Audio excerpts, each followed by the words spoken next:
Hello.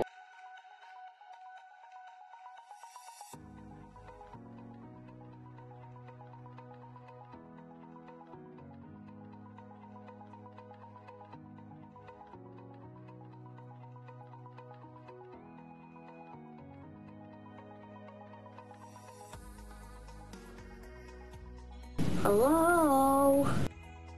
Of course I'm on mute. I'm always on mute.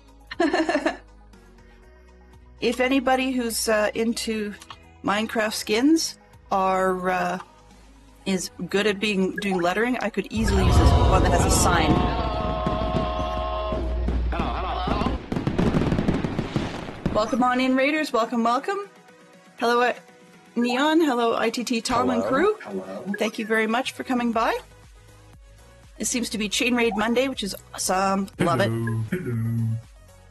Tom Raid! Yes! Invasion of the Bots. Ooh. Is it bots or is it hats? Hello. Invasion of the Hats might work. Let's see. Yeah, so good morning, Tom. Good morning, Yellow. Good morning, Neon. Good morning, Fantastic Sherlock Fox. I was saying hello to Jay. Okay. Good morning, Bird. How are you doing? Thank you for flapping on in. There, Huge Stormy Owl. I appreciate it. Woohoo! It must be Monday! Hey, I'm better than a fishing stream so far. Where we logged off last week, we were down in a hole, digging some sus sand and such. So I figured it's probably the best place to start, because that's where I logged off, so we're in the middle of nowhere. Greetings. Good morning, Wolfen and Bob. Good to see you guys too. Freezing and shoveling out a lot of snow. Yeah, I hear you, Bird. We had our finally winter kick in, or at least I shouldn't say finally, but winter has kicked in where we are, and we're only 1 degree colder at the moment than Arch Thunder normally is. Resub, wow, thank you, Jay, I appreciate that. Thank you. So, I was playing Valheim with the kids. We've talked a little bit on and off about me playing some casual Valheim on the stream here, just for myself for sanity purposes, like, you know, mental health day concept. But that might turn into something different, like just not quite as casual. But anyways, I was playing with the kids, and that sound that you hear when we're having alerts and raids should have had it, but resubs and so forth. That sound is actually when you just sort of get yourself or discover a new biome in Valheim, which is good and bad because every single one of them comes with new dangers. And so now I understand where Terry Darts is coming from when he says that hearing that sound gives him a jump scare every time, because A, it's loud, which is intentional or I'd miss it, and B, that it means something, you know, kind of scary to an unprepared player in the game. So yeah, I get it. I was playing super casual Valheim with the kids on the weekend, and we did that a couple of times, so I was hearing it go through, and yeah, now it scares me a little bit. That would be fun. Yeah, playing with the kids is great, because my son's very much into the game progression element most of the time. I mean, he seems to be thriving right now building. We're building a manor house over there, so it's just, he wanted to build a castle is what he was calling it, but he didn't mean a fortified castle in the classic way. So there was a lot of conversation confusion over who meant what. And it took a while to get everybody on board to be on the same page of what we're actually going to build.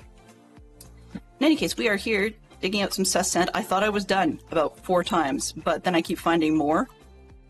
People used to tell me that you reach the bedrock and you're at, or sorry, you reach the cobblestone and you're at the bottom.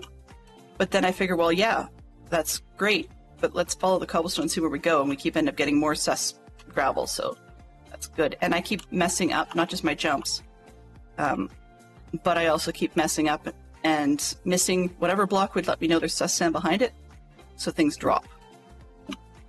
Last week the game I felt was being cheaty here, just because I would carefully pull out a block in front with the completely different tools, so there even should be a delay, and we'd still have gravel drop from in behind and lose one of our sus pieces. So we'll see if we continue that pattern or if we actually manage to catch it correctly this time around.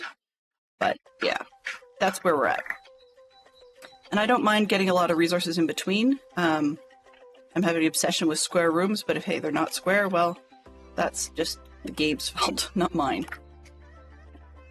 When you say that would be fun, Neon, more specifically, what were you referring to?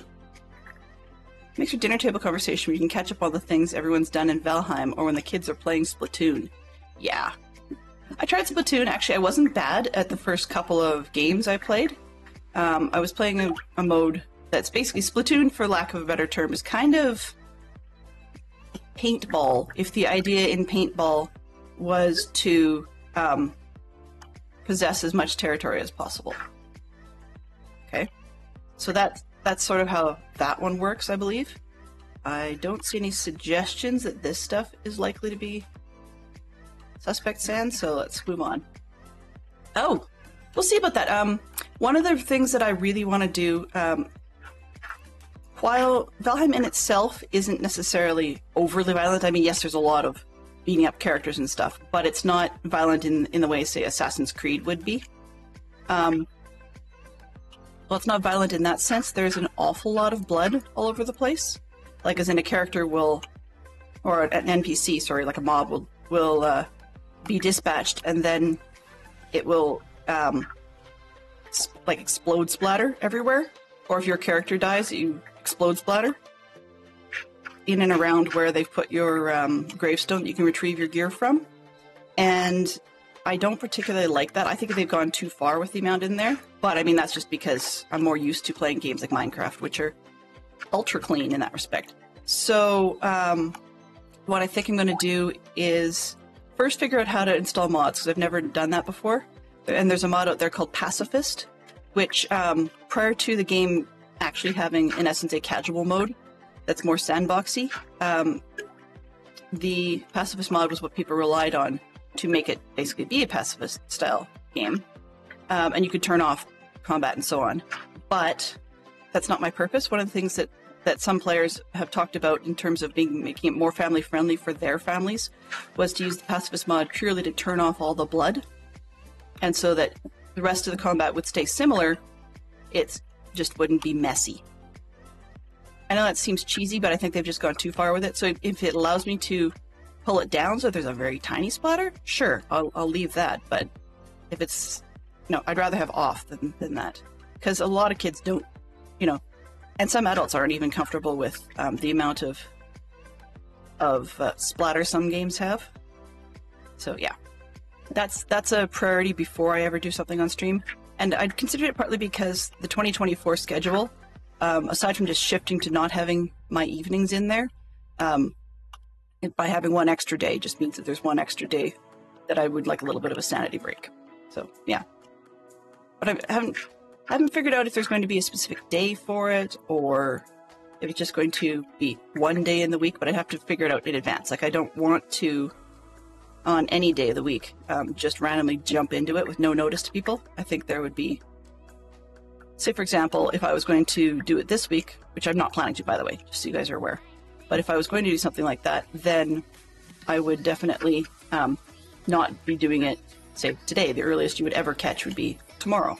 Which for the most part means unless I tell you on Thursday, or put it in Discord on like Saturday or Sunday, it's really unlikely that Valheim would ever be on a Monday. Also, as far as combat goes, I stink horribly at playing most video games involving combat, including this one, including Minecraft. Therefore, rather than being on casual mode, I'd like to try it on easy mode. I know that sounds kind of wimpy, but I was so bad at the normal mode that let's see what their sort of the developer's default version of turning it down will do, because I just want to have a game to chill, right? When you need a different change of scene. I love Minecraft, but sometimes the one by one, even if one does try to build a similar aesthetic, either medieval or say Viking or something, there's times where it's nice just to get a different take on things. So yeah.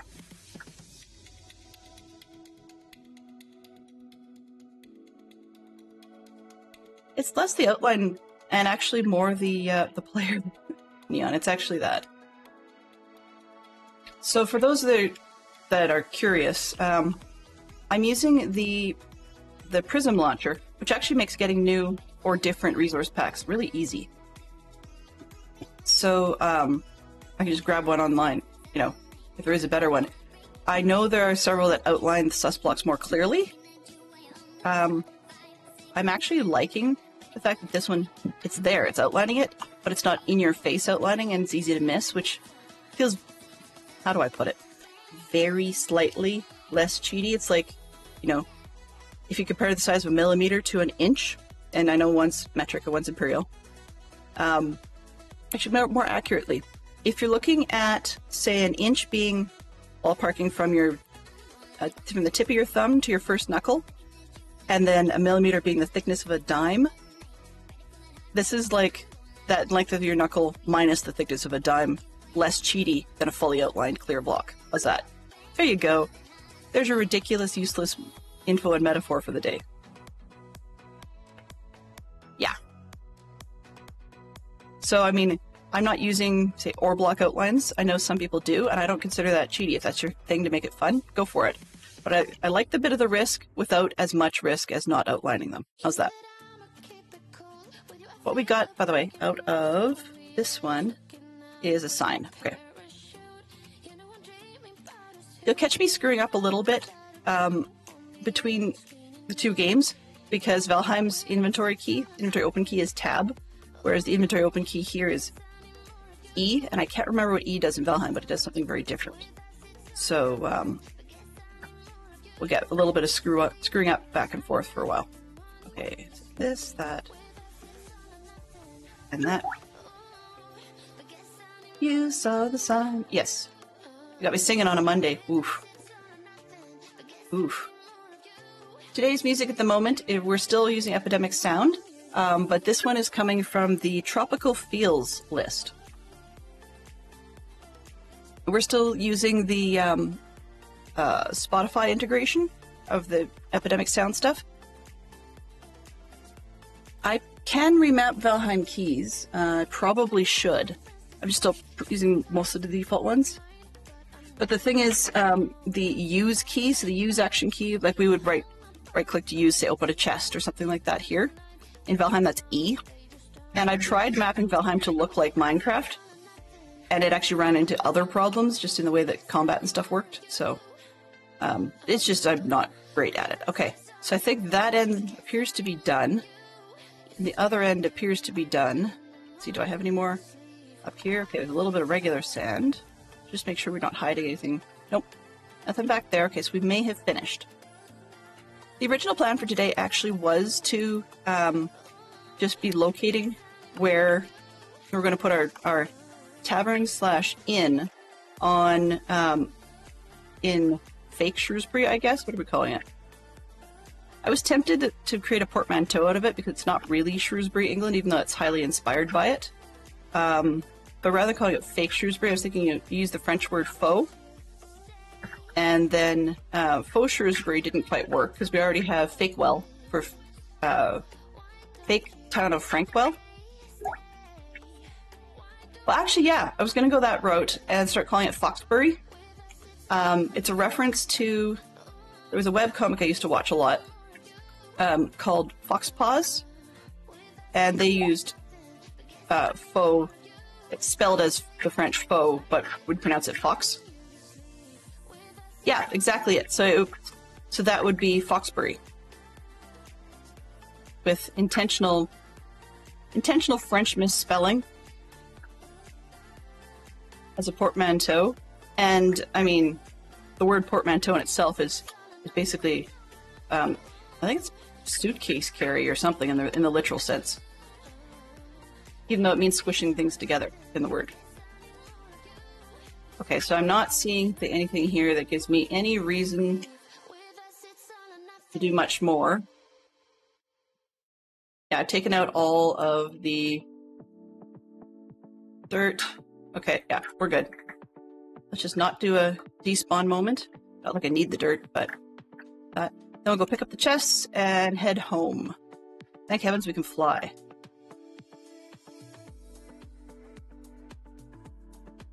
So all of this sus space had come out of a kit that we bought from Stoner Miner when he was selling his kits in the train station. When you actually get to the hole on the roof, there are several nearby, Awesome. Okay, weird. That countdown timer that we've got, adds in 1 minute thing, is supposed to show, but yeah, I don't know. It doesn't, and I don't know why, and I don't really care to know why at the moment. I'm tired of fussing with that one. ITT Tom had sent me in a good direction, and I followed those instructions, and it didn't end up actually doing what I expected it to do. So, it is what it is. Okay, 5. So we're going to take these boxes and head on home. Actually, let's just put some junk in them first. So what have we got? Does anything fit here? Anything fit here? Here we go. They're not really sorted. They're sort of sorted. I'm using inventory profiles next on client side only, so we have cleanup mods and sort mods and stuff. But it's things that I kind of wish had been in default game and just aren't. You know? Okay, let's put the brush over there. That up there. That's full. Close enough.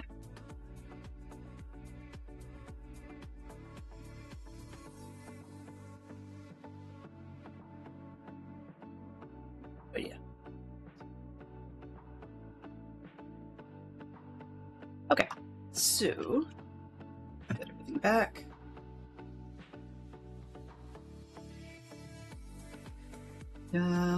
Toolbox. GeoWay. No, there's another one in one of those boxes in here somewhere, but I'm not going to worry about it at the moment. Okay, let's get this one out of here. We can fly our way home. It's about time that we figured out where we would like to have a tavern in the village. Town thing. Hawkesbury. There you go. Oops. Well, it's a good thing I brought gravel. I was oddly curious. I moved the tree sort of under the hole at the top. I think I missed. Yeah, I think I missed. I should have had it probably 1 block over just to see if it would actually ever grow on its own, but it never really did. But yeah. So I'll leave the tree just to let me know that we've been here. Okay, let's take a look at our map. The shape looks like we've got all of the rooms. These ones are a little janky here and there. But everything else looks like we've got it all. Make one more run. I'm gonna have this really weird feeling I forgot something if I don't check it out. Okay, so this one looks like a relatively circular room. Okay, it looks done. Down in the, oh, well, past that hole I just made.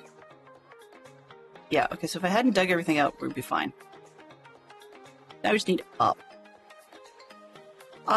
It may not be you. Sometimes that happens. I've had it happen on other people as well. Oops, that's what work. Where is up? This will work.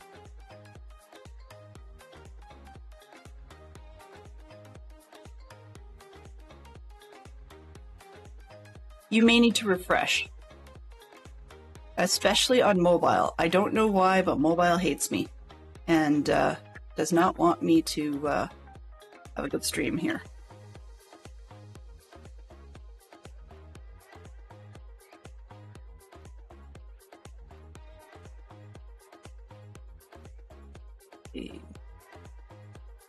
Oops. Okay. Stream notes. There we go. For some reason, Discord just crashed out of me, so I popped it up again. Okay, what's this? This is mine? Yes, that was mine. And we can go home.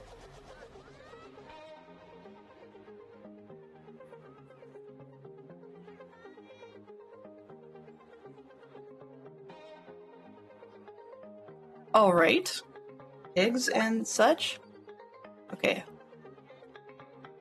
DR is that away. Well, I guess I kind of need my rockets and my elytra back. That would be useful. Which bag did I put them in? Where did I put them? There.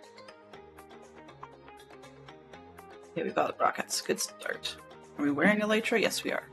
All good. Okay. have on occasion accidentally tried to fly with a carrot. I don't recall having 3 ender chests, but now I have 3 ender chests. Okay. Thanks, Minecraft. Sure.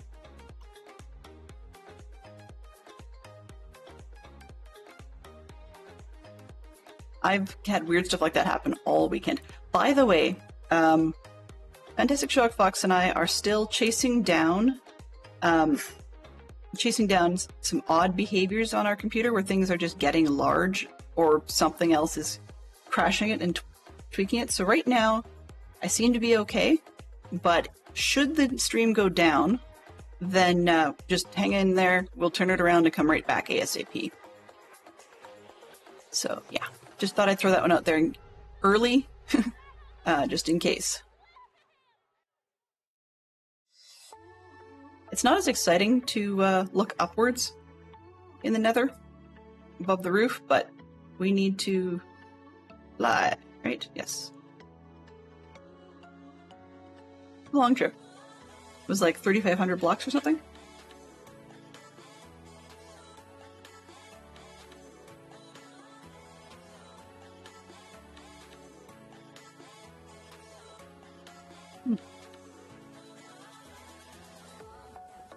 Spawn and sand. Okay. I need to rename my points a little more effectively. So, for those of you that are interested, the plan this early. Yeah, perfect. New Geek Out. Okay, there we go. But the plan today, if all works out well, is after my stream ends in about an hour and a half, I'm hoping that we will have a flying poodle pirate to raid into. That's what we were talking about a little bit on Discord this morning. So, crossing our fingers that all is going well enough at her house that she can make that happen. Because I love some good poodle pirate time. And I bet you guys do too. Now, Tom, I apologize, I know that it's already been passed, but could you please refresh me on what you were up to this morning? I unfortunately was not able to dip in. I'm not a very good morning person, especially on Mondays. So if you could let me know, that would be lovely. I saw that you were on the same server, so I didn't say, hey, I'm live, sort of thing. There was no need. But I was curious to know what you were working on.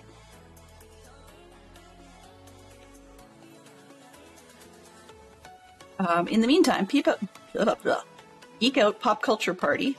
We're in the TV category, so they want 2 characters from Gilligan's Island. But I think as a group, we could probably source far more than that. Because just about anybody who can make their way through the majority of the opener will know who they all are, because they all get introduced. Something I miss about old TV versus stuff that we have nowadays. Well, okay. Stuff we had up until the point where I cut cable.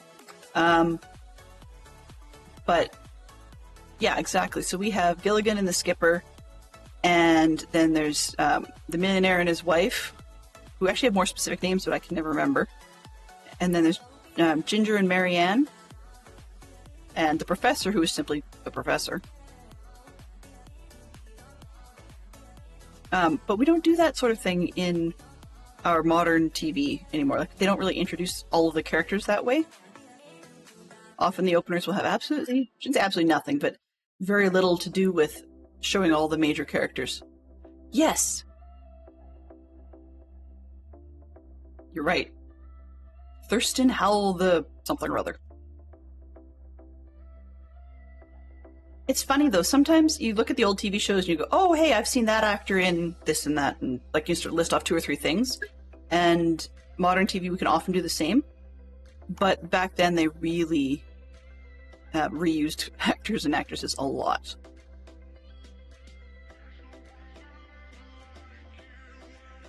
And now I'm craving old TV. Gilligan's Island and what's the other one? I never really liked I Dream of Jeannie, or Bewitched was okay, wasn't great, but I was a big Maxwell Smart fan.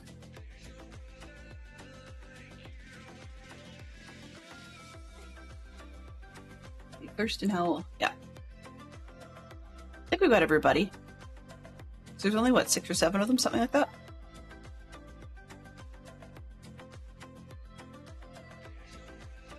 It's actually kind of funny because I saw a little clip on the internet not that long ago. I like Hawaii, so every once in a while I like watching people's little home videos of Hawaii or the islands, and because I had good memories of going as a kid. We went a lot. Sound weirdly enough. Oh, come on, rain. It's at least reset spawn. So I'd watch some people's videos, and how that fits is, at one point, I guess, one family had decided to go on a sunset mini cruise and just watch the sun go down, which, you know, that's awesome, and a little bit of whale watching or whatever on the side, fantastic. And unfortunately for them, there was a different party on the boat who was incredibly inebriated before they got on. I don't know why the operators let them on, but, you know, search me, they did.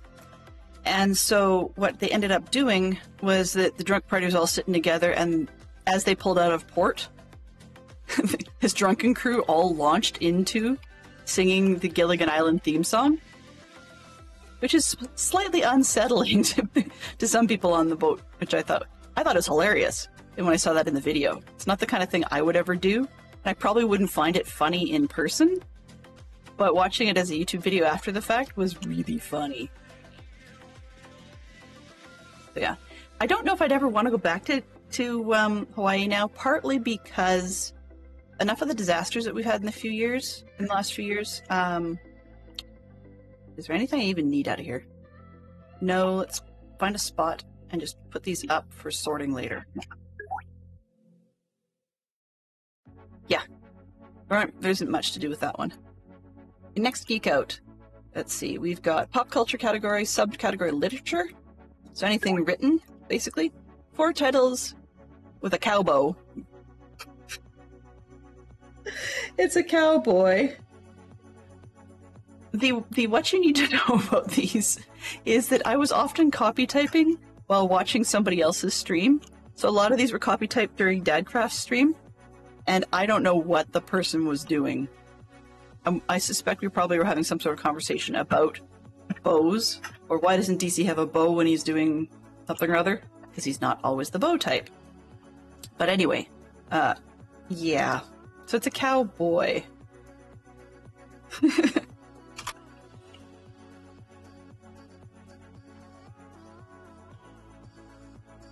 There we go. Okay. Literature. Notes to self, scratch paper.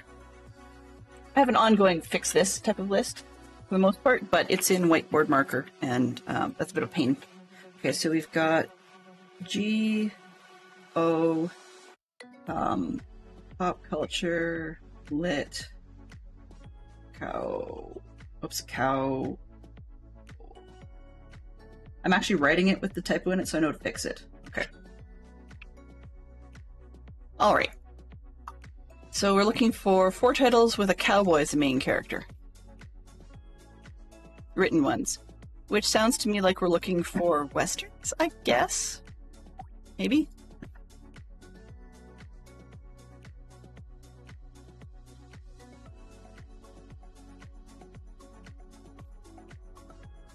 Okay, so one of the things we're going to need to do here at some point is pull the tree farm stuff and just move it. I was going to put it on this west side, but that doesn't make any sense because technically that's sort of the main entrance of the town. You get to the castle via that, so you'd have a straight shot. And this is, we label it as fake well, and this is still home, but we can label it later.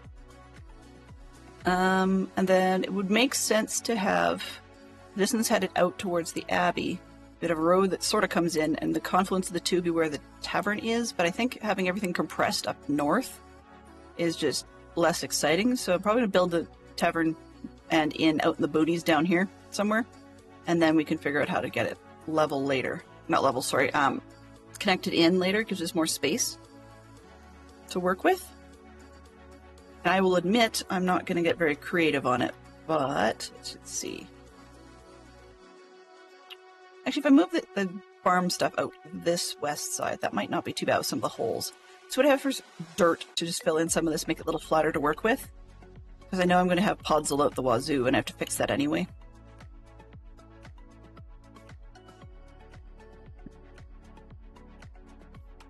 I believe some of the shows that John Wayne starred in as movies were also books first, but I can't be sure. Because sometimes I say stuff like that and then very quickly get proven incorrect. So, and take that with a grain of salt. Yeah, it doesn't look quite so weird. Organics. I label some of this stuff and I still can't find things. There we go. Dirt and grass. Grab it all.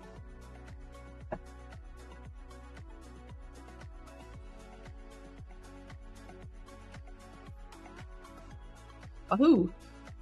Ow.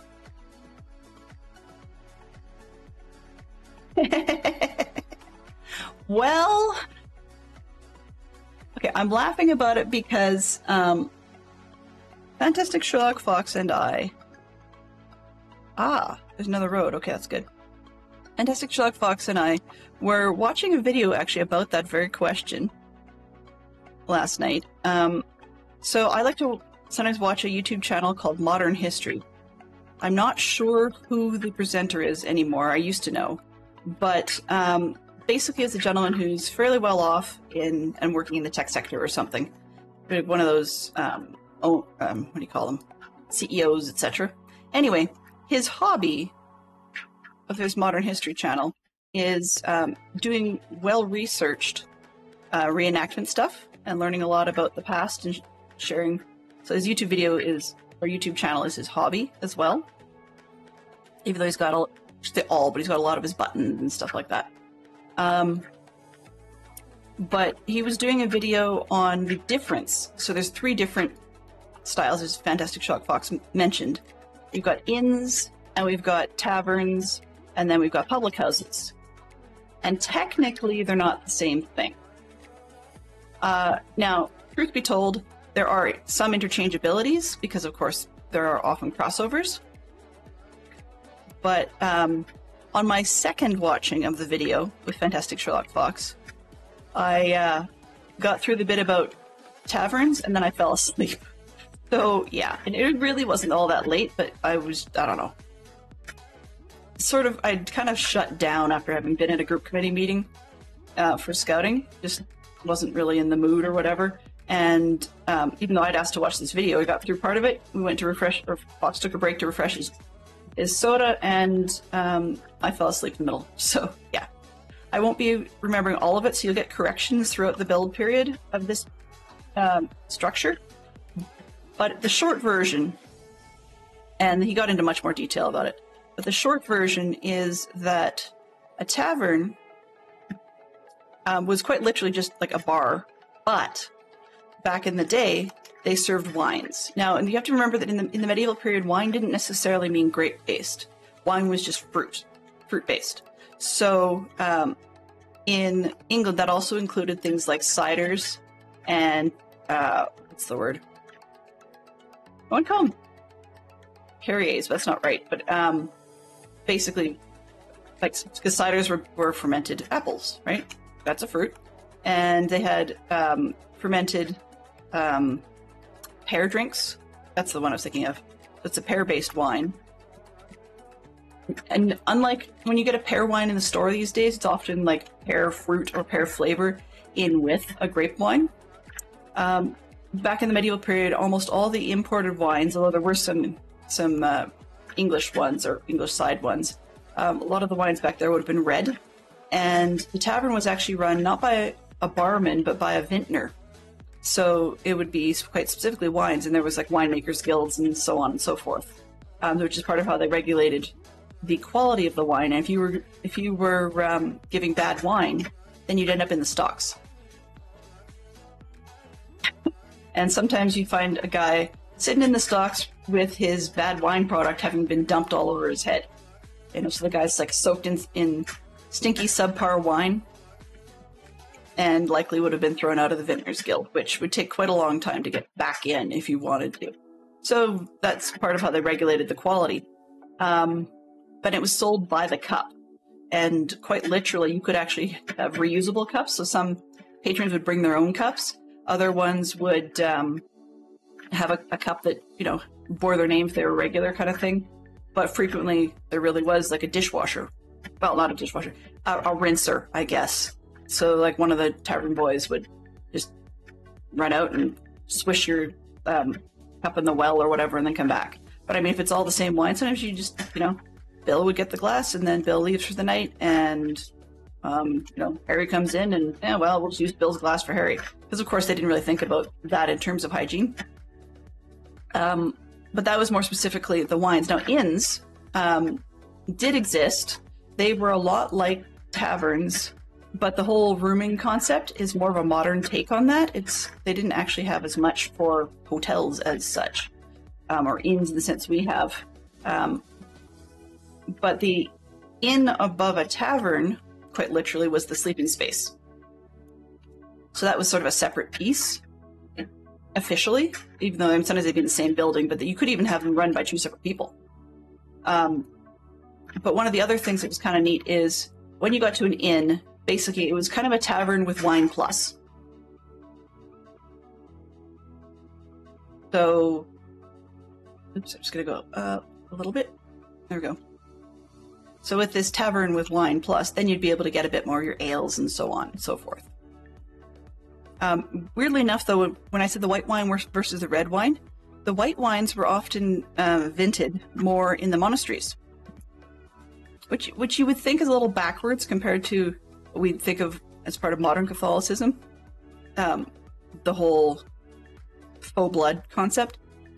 The medieval period didn't really worry about that. One of the reasons is, as I understand it, that monasteries liked white wine for regular consumption if they were doing fruit-based fermentation, is that it was easier for them to once semi-filtered, to get rid of some of the impurities than it was in a red wine. You just wouldn't necessarily notice them as much. And I would say, with my personal experiences, brewing wine? I don't know. Whatever.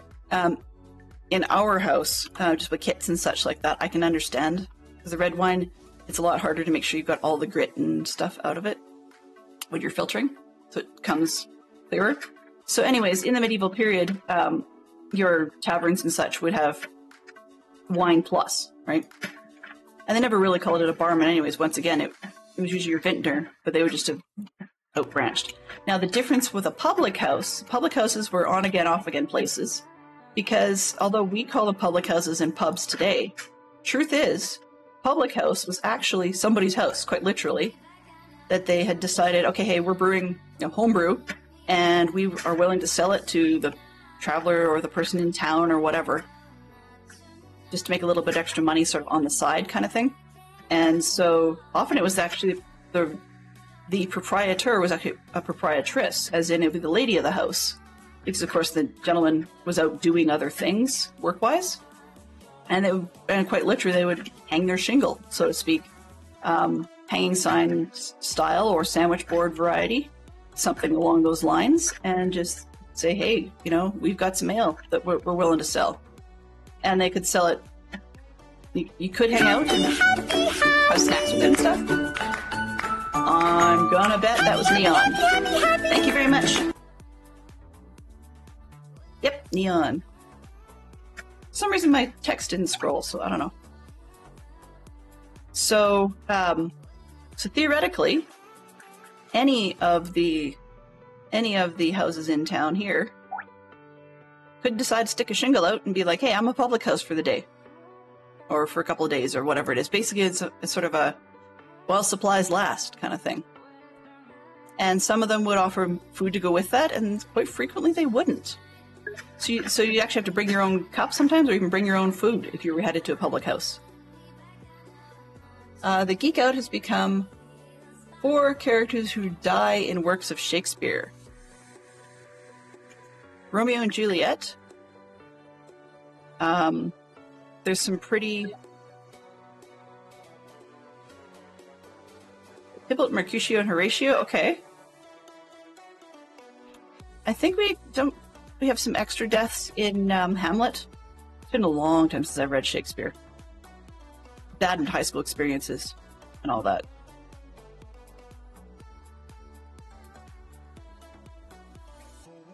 Being as this is going to be just tree farm area, the fact that I'm leveling it is kind of stupid, but hey, it is what it is.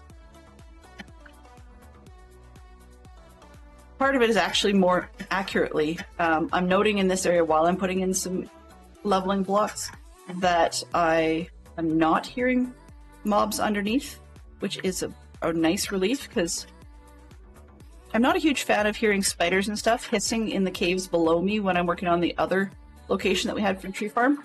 So that's one of the things that appealed about this one. Where's this one? Yeah. I think right in through here would be great. We'll just tuck the trees in there. People won't notice, or it'll look half decent when people come in. It's not realistic. We'll have to pull that out later, but yeah, there we go. Okay. I ran out of stuff, so I guess we'll just use what we got.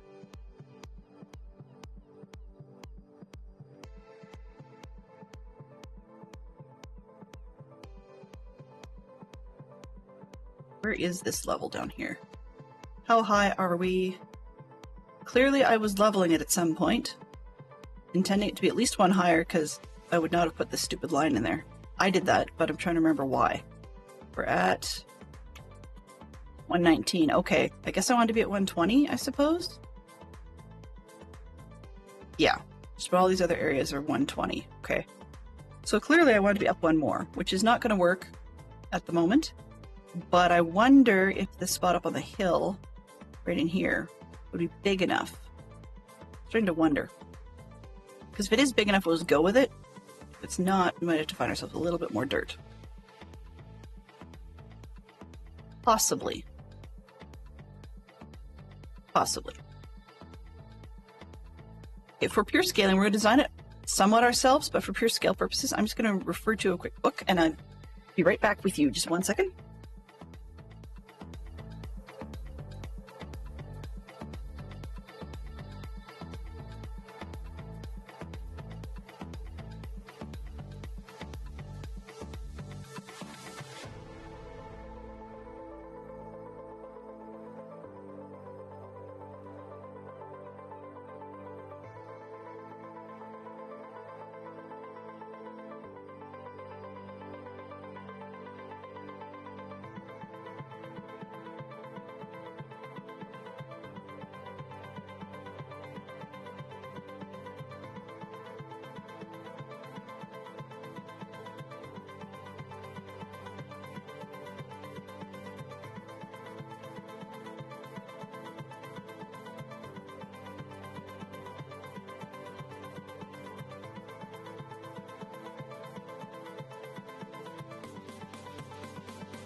Alrighty then, so in essence we can do whatever we want, because references I was looking at had some being small buildings and some being fairly large buildings. So we might as well do a fairly large one, but I will need to bring it up a little bit. Peel this section down and then just throw it down in below. Right in behind the hill. So we're going to peel this bit off and then level it down a bit, I think. What level are we on? 22?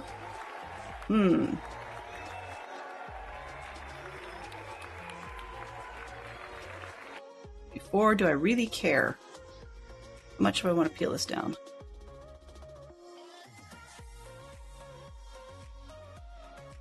Oh, whoops, wrong map.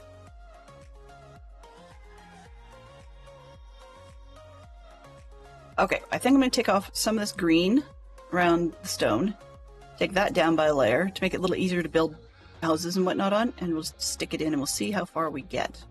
I don't want to go into all of this down here on camera. That's just not fair to everybody here. But let's take down at least one more layer of the too tall section. And then we'll see where we get to.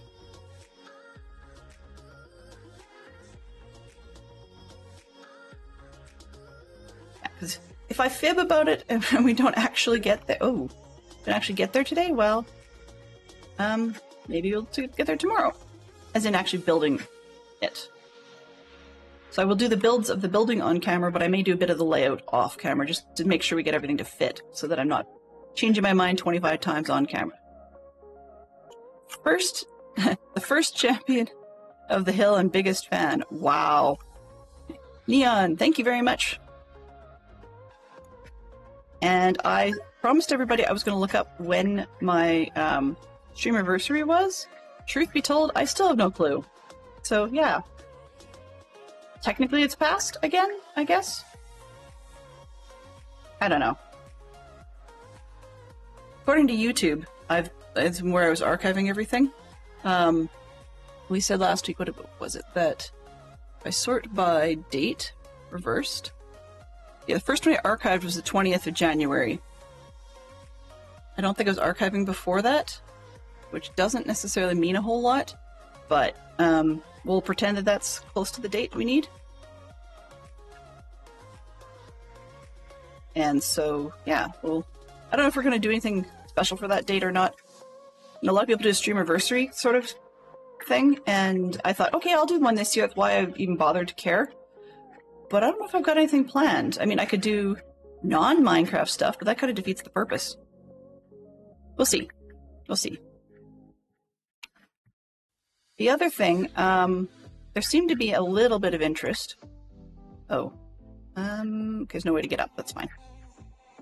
There seemed to have been a little bit of interest when I was doing, or talking a little bit about Lego. I have received for Christmas the Orient Express.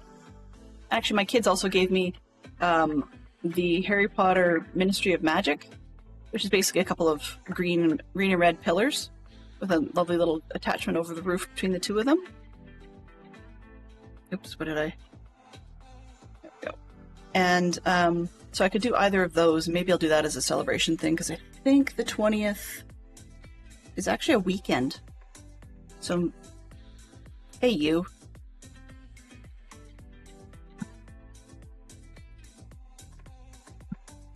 There we go.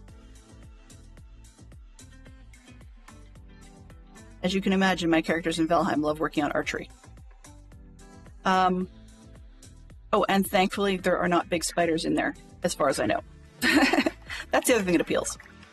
But in any case, so maybe we'll have an off-stream one on the Friday or something like that, just to see how it works. The reason I had said earlier that technically my stream anniversary has passed is I know I went live for tech purposes very first time on a December 29th because I was far too excited, and thankfully nobody knew but Fox. That was beautifully quiet. All kinds of tech issues.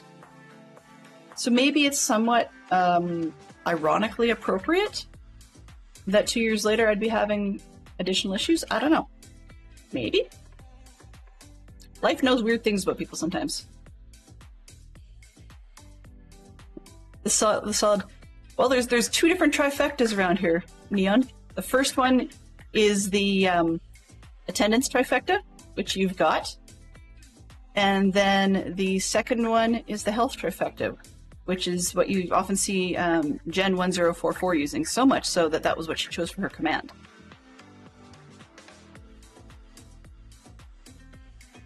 Now, one thing I want to, I guess, poke the community about a little bit. And it's not just this whole Valheim business. I mean, yeah, that was my latest rant or crazy idea. But as I said, there's the Lego thing. But more importantly, one one of our fine regulars, Dadcraft73, has suggested, patron and all, but has suggested that we have a lot of things in our stream, widgets and games and whatever, but we don't have anything really worth spending big quantities of points on. Yes, you can bid on eggs and stuff, but that's not necessarily exciting. Yes, you can buy a house, but hey, it's all been done before. So just not looking for instant answers, just if you guys could mull on it for a while and then let me know, either in stream or in Discord or whatever works for you guys, what sorts of things you might find appealing to spend your points on. It's a new calendar year, so I have zero problem refreshing some of the redemptions we had. Also, I know that there's quite a lot of them, which on mobile phone looks ridiculous. I finally saw just how many some other streamers have when I opened up the screen on my tablet, and I was in landscape mode. It was a good number. So I have no problem retiring certain ones and putting in different newer appealing things.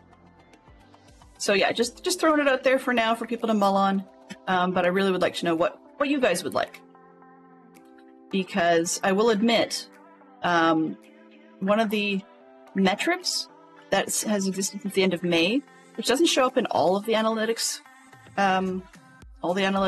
opportunities for looking at Twitch numbers, and I'm not about the numbers all the time, but one of the metrics that they're starting to show on the webpage version of the dashboard is something known as engagement.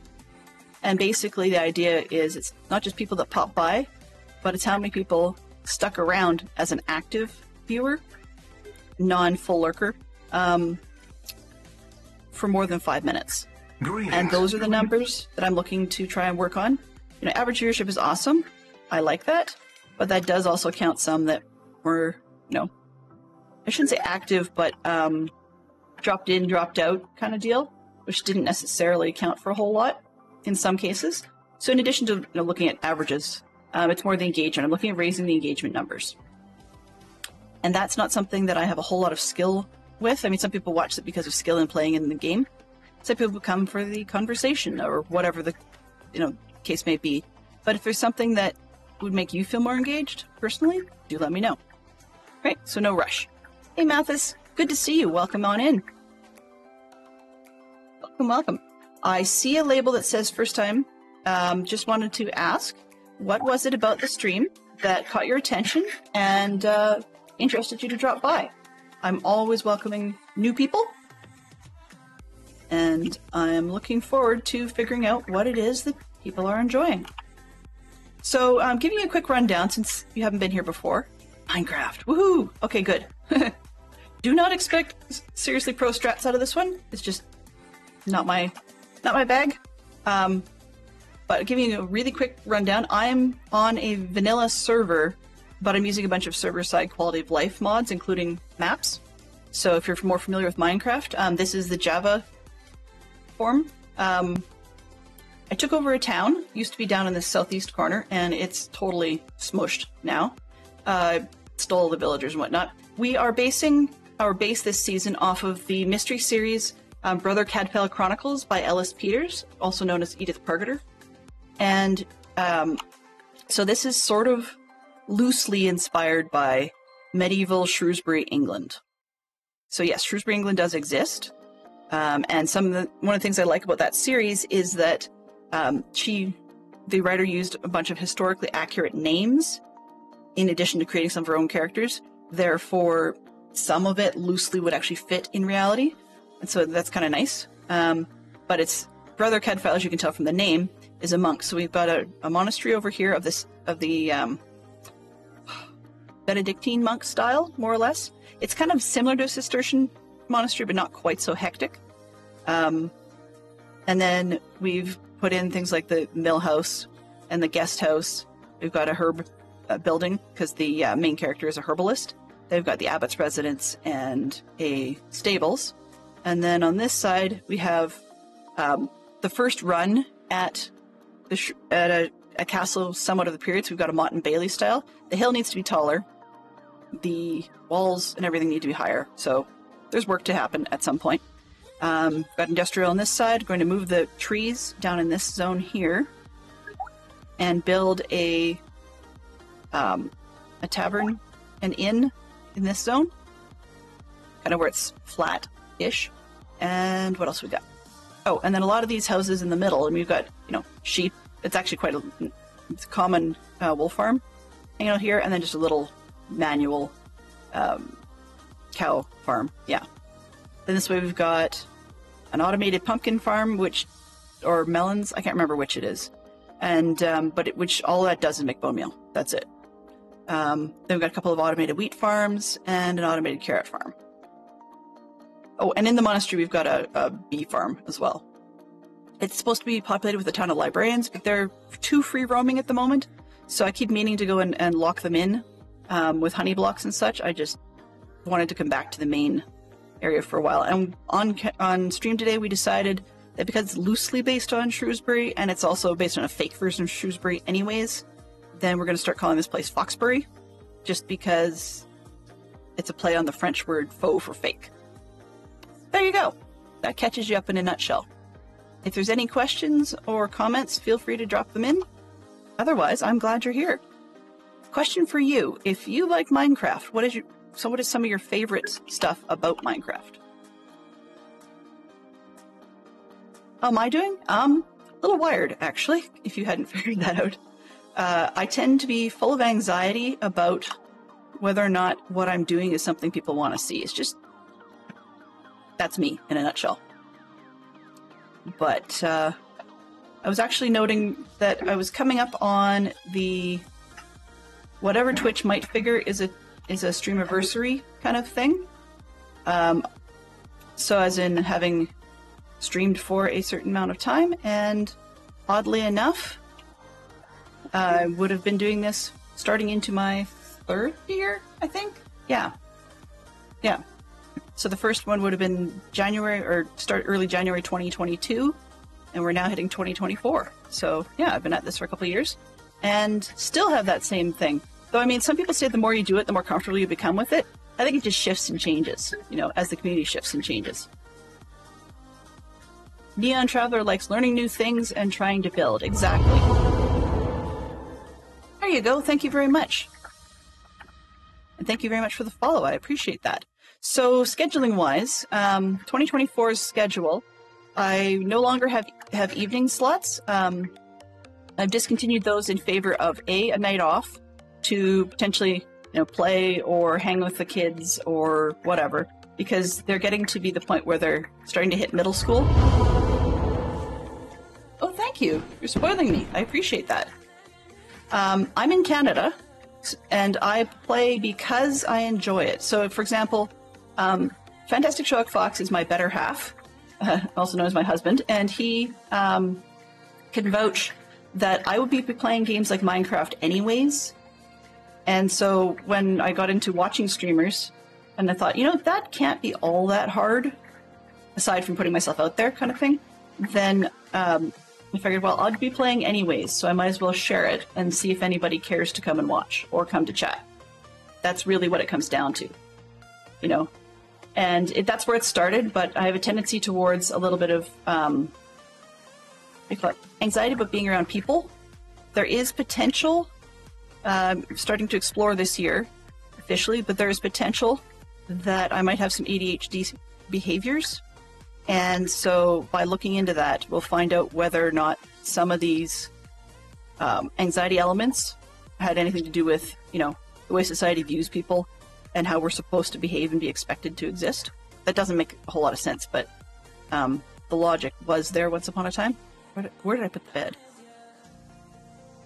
Oh, interestingly enough, actually, one of the things... Oh, witch.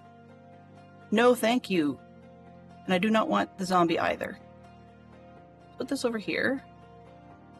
Boink, and they won't let me sleep, so goodbye. Okay, that should get me some sleeping space. So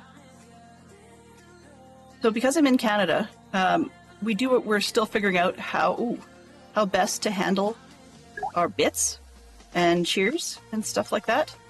Well, I guess those are the same virtually, but we're still figuring out how to handle that, because we've got a place that at the moment is holding US funds as US funds, which is all good.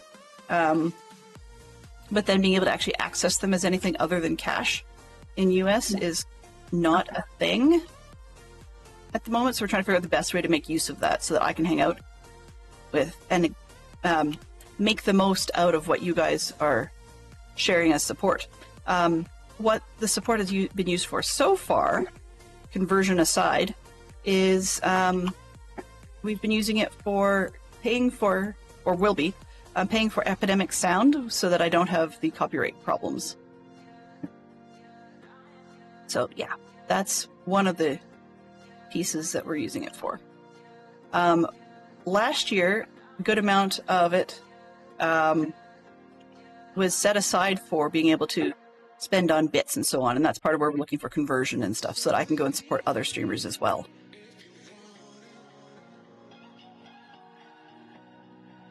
The intent at one point was to spend some of the bits on additional hardware and so forth. Grass block, dandelion, egg. Okay, whatever. And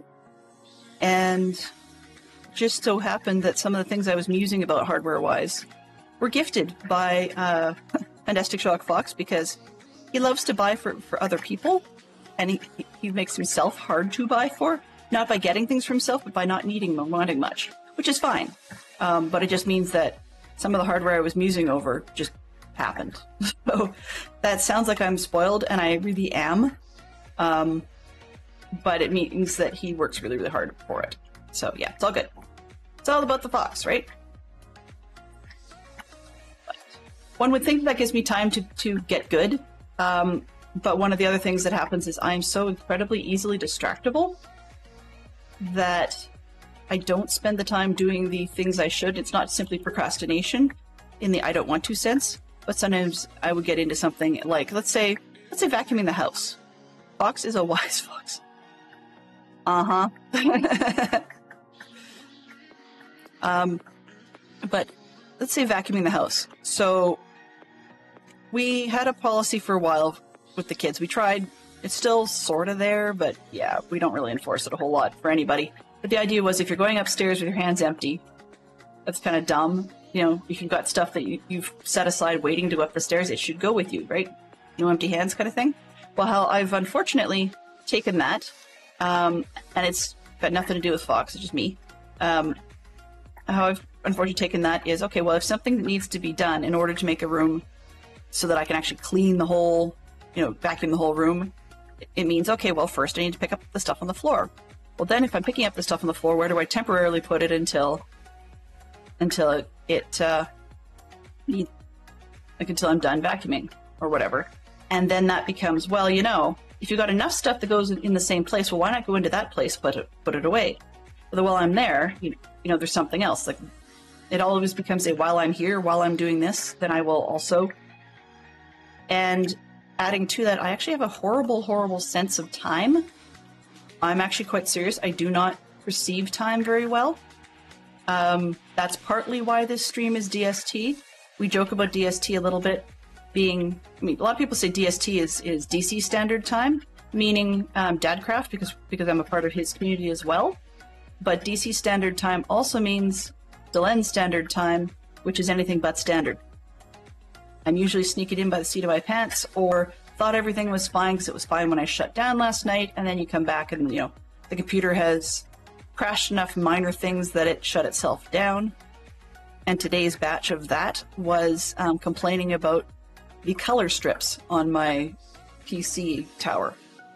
Like, who cares? It just crashed enough of those that the whole computer crashed. So I had to reboot the whole thing. But things like that sometimes I don't expect, and other times, because it happens so frequently, I should allow time for it, but then I'm perceiving like 5 minutes to me could be 5 minutes that actually fit the clock. It could be 5 minutes that just appear to fly by and they feel incredibly short. Or it could, or it could be, oh, hey, I got 5 minutes, and what feels like 5 minutes to me actually turned out to be 20.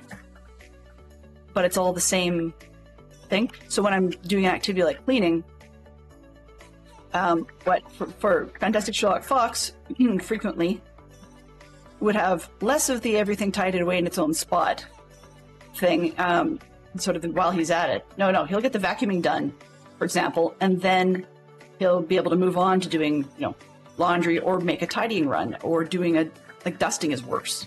Because I'm always having to pick something up to dust beneath it, but then it's like, well, it's in my hand. I really should get it put away where it belongs.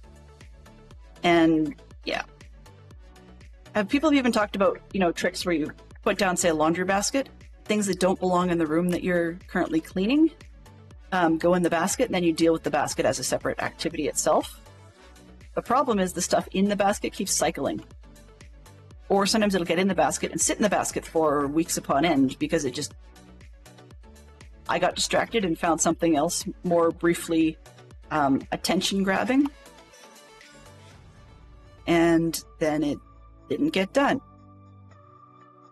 So one of the things that's very common, supposedly, if one has ADHD behaviors, I'm not saying I do, part of this year's plan is to find out. But in any case, one of the things that's common for people like that, and where this whole thing started was I've got youth that are on medication for it in my scouting group, and I was trying to learn about them, and too much it started making sense. But anyways, before I derail on that one, was just to say that the distractibility factor and the lack of time perception was big for them. And I derailed because, yeah. There is what do they call it? There's a scientifically, I guess you'd say, proven, not in a math sense, but psychological, effect known as the threshold effect. A lot of people have that. It's that whole thing where you go into a room and you can't remember why you went into the room, what you went in for in the first place. Aha. Sorry, I just heard the bleep that reminded me Geek Out has switched. And we're talking about operas now. I'm not an opera fan, so Fox, if you are, take it away. Or anyone else who's into opera, go for it. But anyways, where I was going with this is the threshold effect is one where you cross the threshold like a doorway, and you don't remember what you went in that room for. Sometimes retracing your steps helps, and sometimes it doesn't. You just cross the threshold and get distracted by something else so that you forget why you left the room to do whatever it was. Or you'll cross enough, like go through doors and into other rooms and stuff, and eventually you might remember why you were originally going into the room that you were originally heading into, kind of thing. But by that point, you found something else that seemed more immediate than what you originally went for. And so what you originally went for doesn't seem to matter anymore, or it can be done later. But later, there it is. So with the time perception, there's sort of now and not now. And now can sometimes have a stressful, anxiety-filled level of urgency. And not now is often the stuff people seem to procrastinate about, or can legitimately be done later.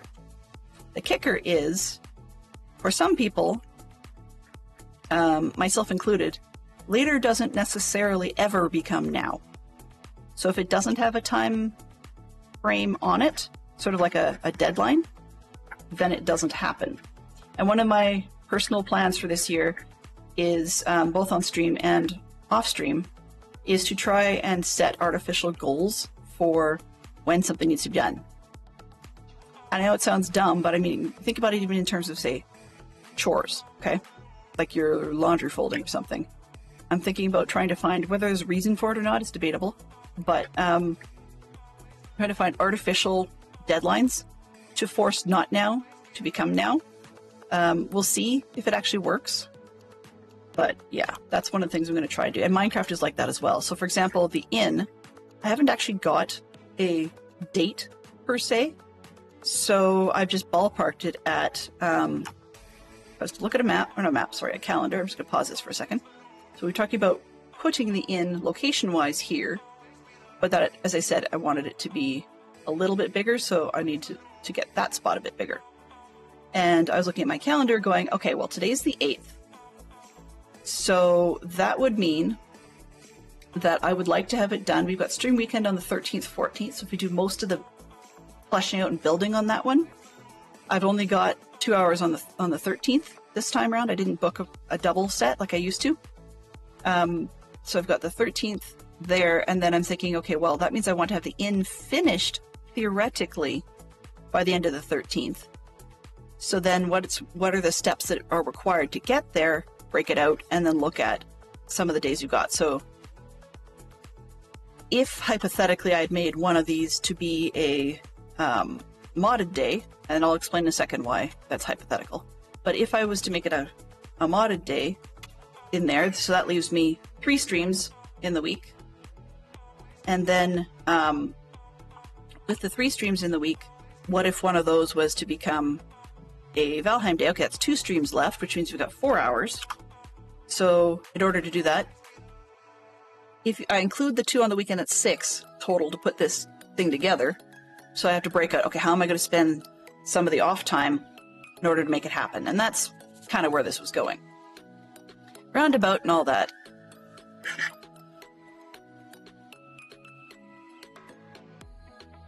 But rather than putting off the tavern and saying, hey, we'll do it later, we'll do it later, we'll do it later, I have decided, okay, but if I add an artificial timeline like that, then the later becomes now at some point, and we're starting to reach now, right? So that's just one example of how that concept could work. For looking at household chores, and I put quote-unquote deadlines on it, let's say I said I was going to vacuum, but I hate vacuuming, it just needs to get done. So it would be put it off later, but if I artificially add I want it to be done Friday, yeah, when will then be now? Soon, TM. So if I was to put that on and say I needed the vacuuming done by Friday, then that would mean that if I still said, okay, well, that's fine, that's later, so it's not now. But then if I haven't done anything by Thursday or Friday morning, well, then that's a whole different thing, and I need to get my button gear and actually do it. That's just a hypothetical. Or having a reason for things to get better. Let's say, I don't want super straight lines, but straight's easier to start. Let's say clothes folding. You guys have probably noticed I wear an awful lot of clothes that if they're not folded, nobody's going to know because they're not going to see wrinkles or whatever. Problem with that is that I've got things like scout uniforms, or I do have, like, what do you call them? Hiking pants, for lack of a better term, like nylon or artificial whatever, cargo pants, which are comfy as all get out, and you guys don't get to see because, I mean, I'm sitting. But they do take wrinkles. I've got some heavy cotton ones for summer as well that do take wrinkles. And if I don't fold the laundry, that not only do those become worse and worse permapress wise, by the way, adds up in about 3 minutes. But if I don't fold the laundry, those do happen. And eventually I have to wear that stuff, and then it looks absolutely dreadful. Now, one would say, well, why don't you iron it? Some of it is not very conducive to ironing, like, uniforms and stuff. Cotton shirts and whatnot. Boxes tried to help, but the materials they make them out of and the fact that you've got badges on them and stuff just doesn't really work. So operas, we've got Marriage of Figaro, Barber of Seville. Sweeney Todd isn't technically an opera. That actually is Barber of Seville, as far as I know. And Wagner's The Ring Cycle. Now, I mean, you can also add the Phantom of the Opera in there, because technically that's an opera in English.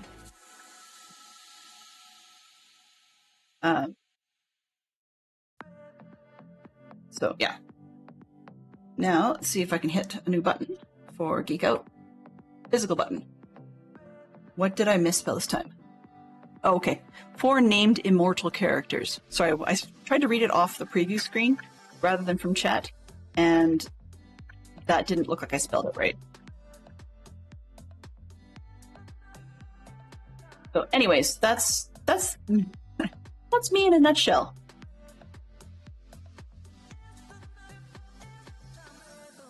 So I'd like to start to get plans, and learning more about how to plan so that soon does become now with less panic.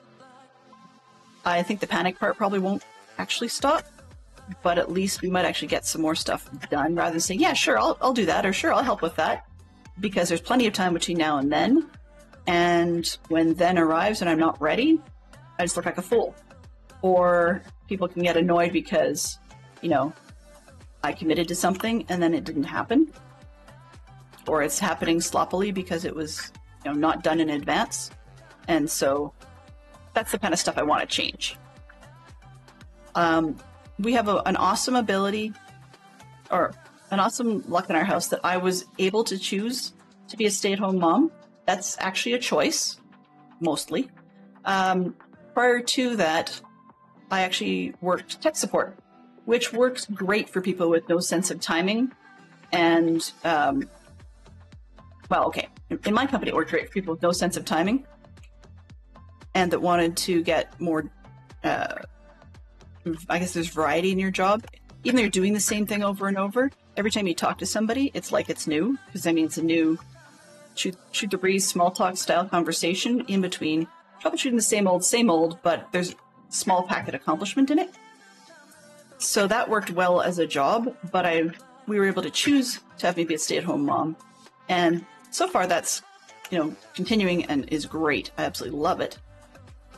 But I will be perfectly frank that it wasn't always so. And I don't mean that about finances per se. I mean as in I've had other jobs which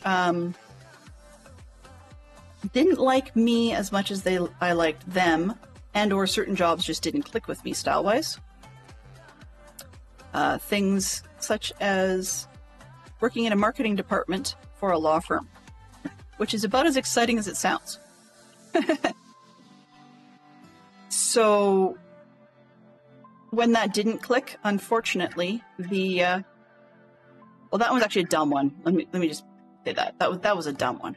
But I've had jobs where I thought things were going fine, and it turned out that for one reason or another, employment did not continue. And so tech support seemed to be where my head was at, because there were so many different things to do, or also so many different opportunities, maybe. But yeah, some of those other ones didn't. And so I need to try and sort out how to make now when it needs to be, because that's part of just existing in this world. So yeah, there we go. Okay, let me back that up. 4 immortal characters, which will also qualify under like movie characters and stuff, because I mean technically, you know, characters like Thor and Loki are supposedly immortal, because they'll be around forever, right? Being semi-godlike would actually get you a good measure of immortality, unless you bungled it yourself. But there's other ones. I mean, we can be silly about the whole thing and talk about Highlander, you know? There can be only one. As far as I know, there aren't any truly immortal characters in Star Wars, although Emperor Palpatine tried to be and failed miserably.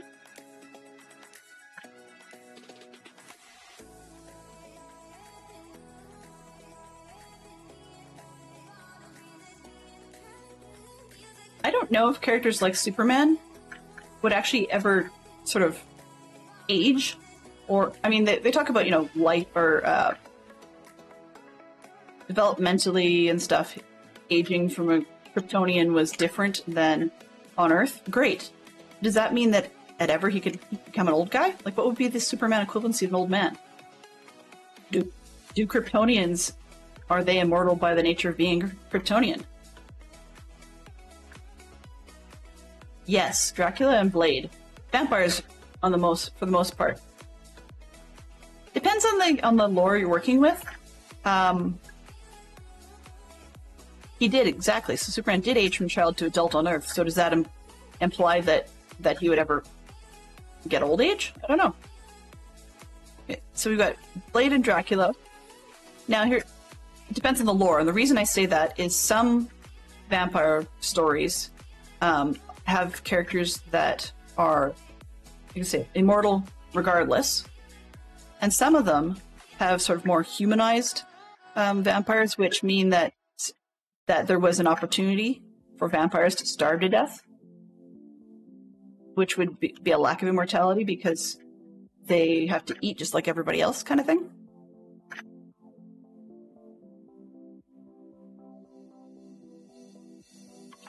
Whole semi-random, semi-natural thing is not my bag. Thank heavens for people like CK who know how to terraform. I might have to hire her. It's like, please, can you make my area look less ridiculous?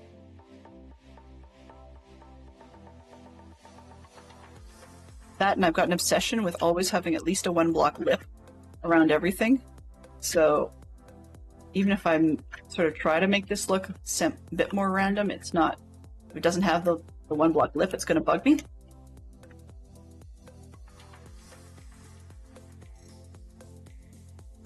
But do they starve or go into hibernation? That's a good point. Blade did actually touch on that one. Those that aren't familiar with the Blade stories or series of stories, Blade was a daywalker.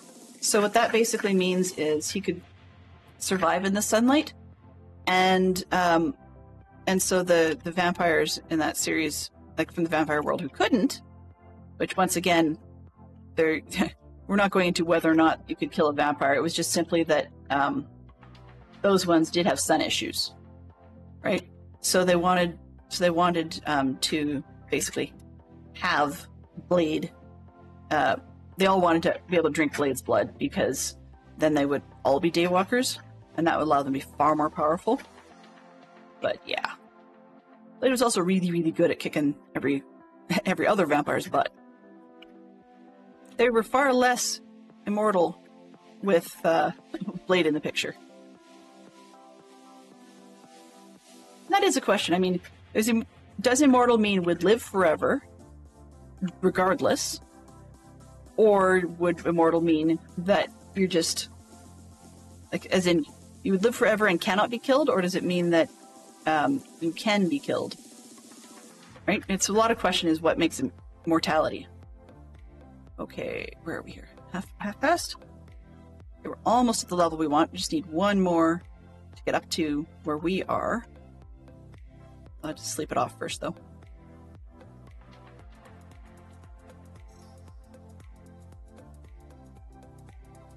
I mean, once again, depending on the version of the lore you're going with, some would say characters like Hercules are also immortal. But that one's iffy again, because the underworld had vampires who went into hibernation if not fed enough blood. Okay. Yeah, I do remember that one. Funny, I'm not into horror movies and stuff, but those would not really be horror movies. They're kind of like, I don't know, messy action flicks.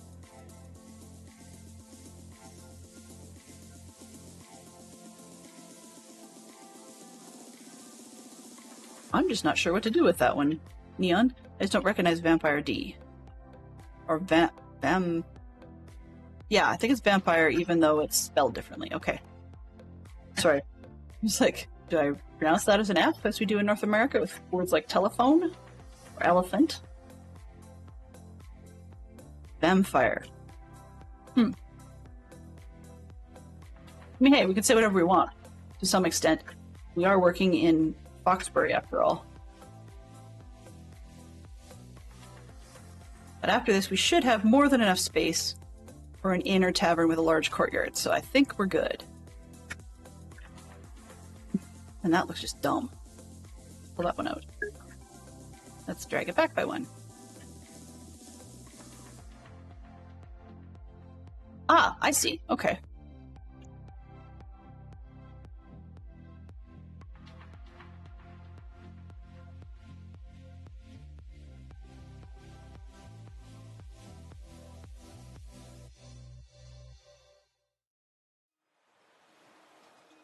I find it interesting, though. I mean, there's a lot of cool characters.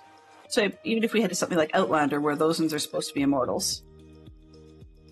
But you kind of go, okay, you might be an immortal, but were you ever a kid? Sort of, where did the immortal start? Right? Because, I mean, depending on the lore, some of them just pop into existence. Because it's never really addressed, it wasn't important enough to address.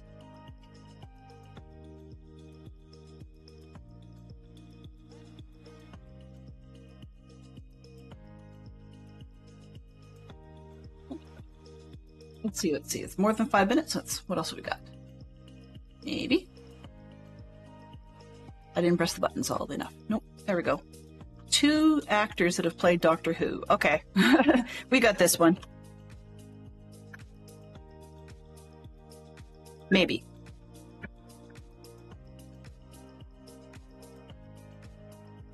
After whose first death? I'm so very out of touch on Highlander. I used to know, but it's not one that I've done in a while.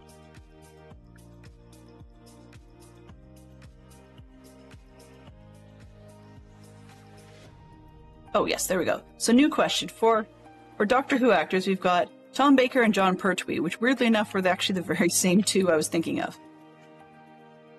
We've got David Tennant, Matt Smith, Chris Eccleston. We should be... What have we got now? I'm trying to remember how many we have to choose from. Are we at 6? Are we at like a dozen yet? I think we're well over a dozen. I'm aware of that. But I'm trying to remember who some of the early ones were.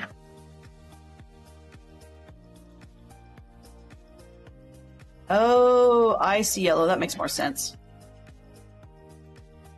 So in other words, in those ones, they basically become an old fart, which triggers the immortality part of it.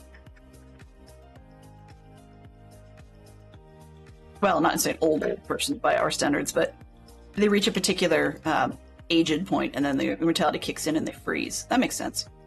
Sort of. I mean, as far as this stuff ever goes.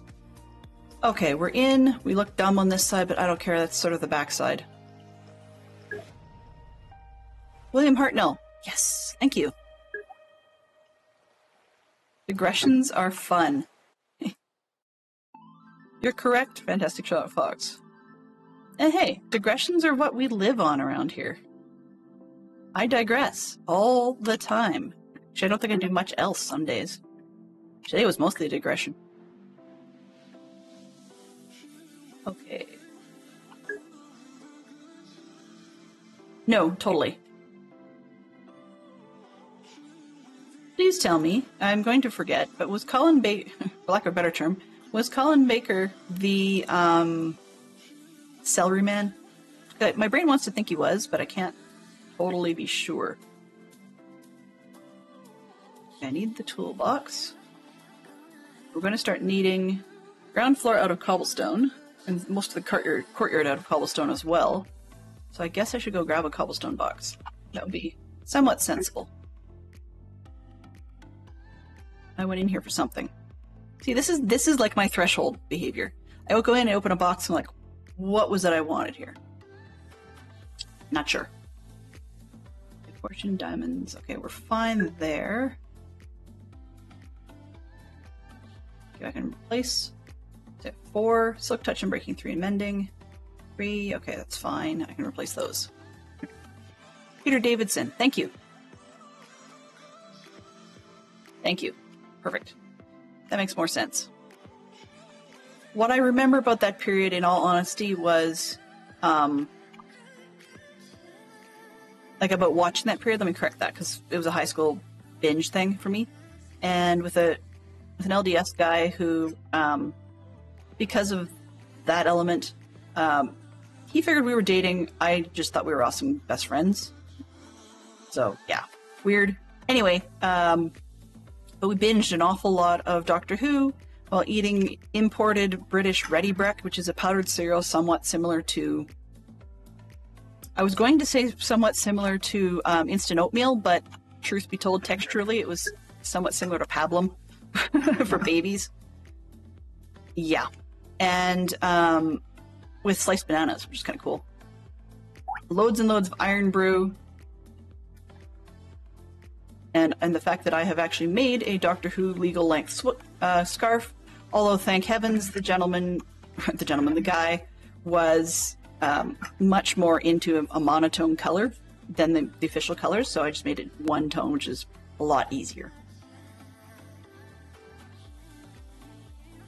Also, for a long time, I did not like fedoras at all because he insisted on wearing one because of his fandom of Doctor Who.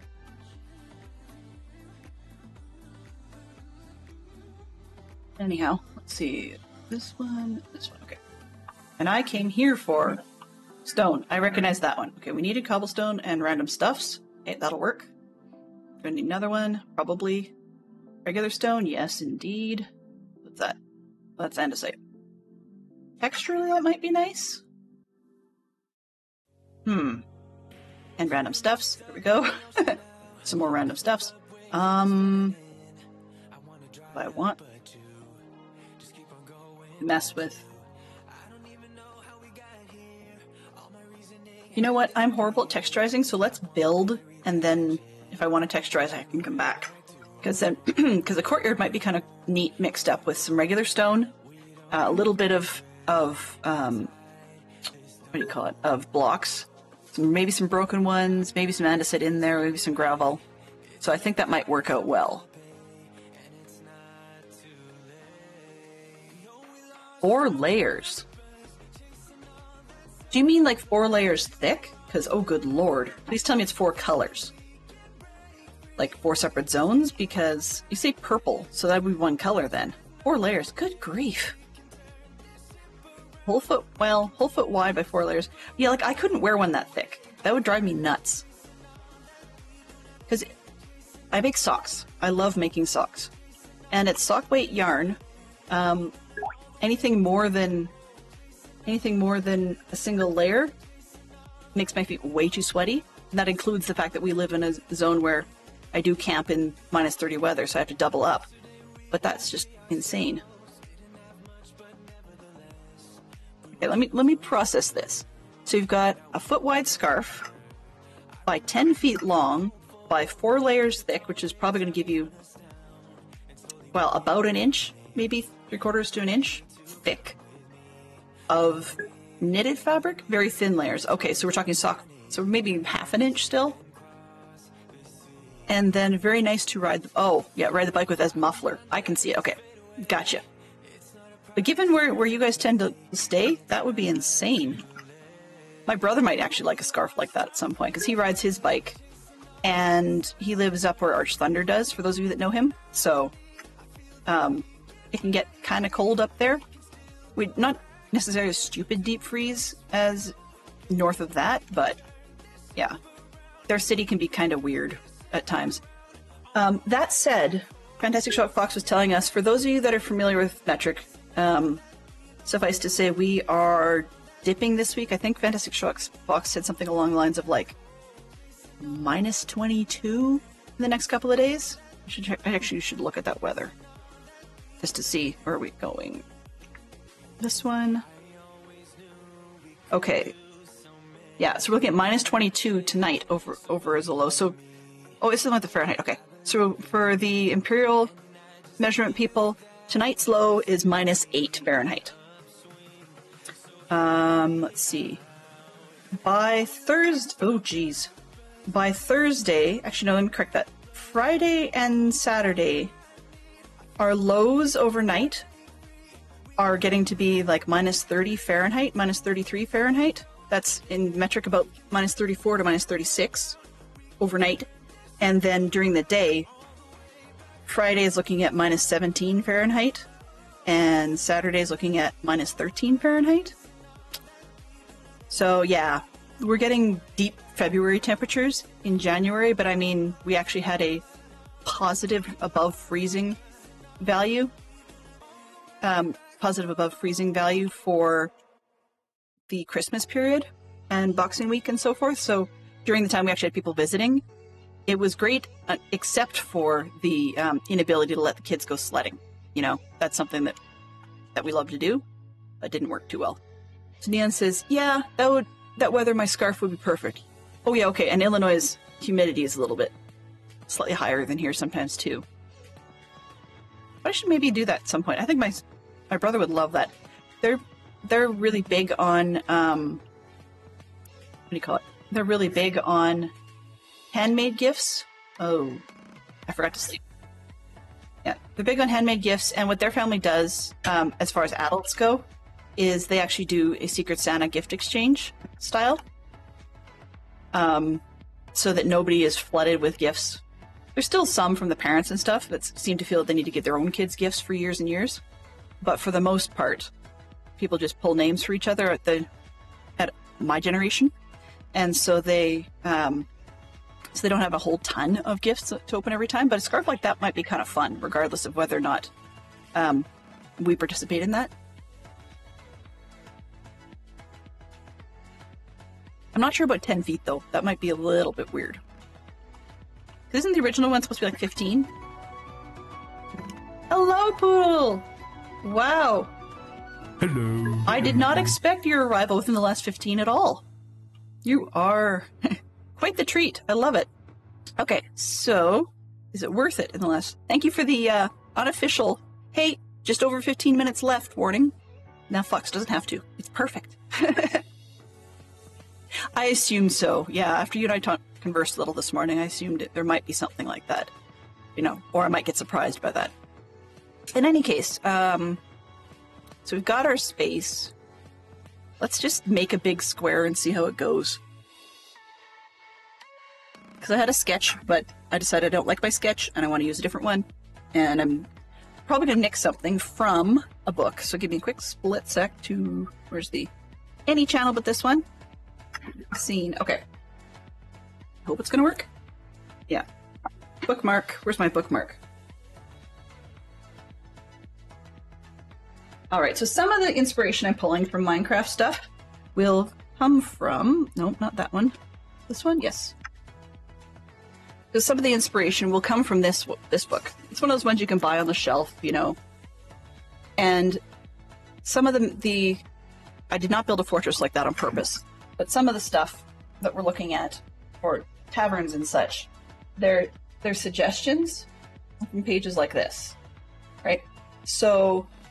mixing it up and pulling thoughts from scratch is where it's at, but I'm liking something along these lines because it would fit in well with the aesthetics we have with our various different houses. But yeah, so that's where most of it's come from. And frankly put, I'm surprised that works because sometimes that camera doesn't. So yeah, we'll get out there, we'll see what we can do, see if we can get a layout to start. Because as I said, you know, not now has to become now at some point. Pardon me. Pardon me. There we go. Did not hit the mute button fast enough. What's this? Okay.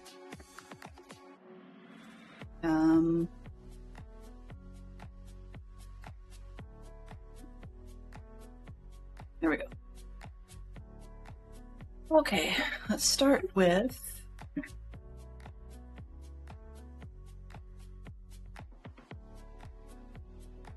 that, and then we'll just see where we get to. So I'm going to basically turn this into a large courtyard and then end up putting a thing on it. So this one will be square, intentionally. Geek Out has changed. We're looking... No, actually it has not. We're in... Shoutout! Awesome! Thank you, Fantastic Sherlock Fox. That's one button on my lovely little stream deck that is not cooperating at the moment. Called it!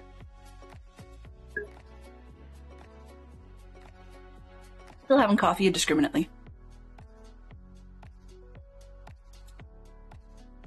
Ugh. Coffee mouth. Okay, give me another second. You guys need one of these. Maybe? Or maybe not. We might get two. I've heard, the little birdie told me, that I'm not the only one that's been having bot weirdness of late.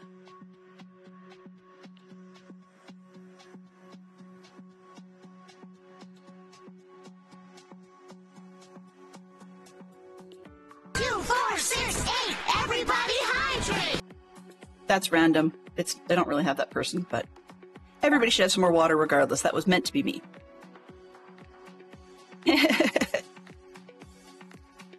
We learn from the best, Poodle. We learn from the best, right?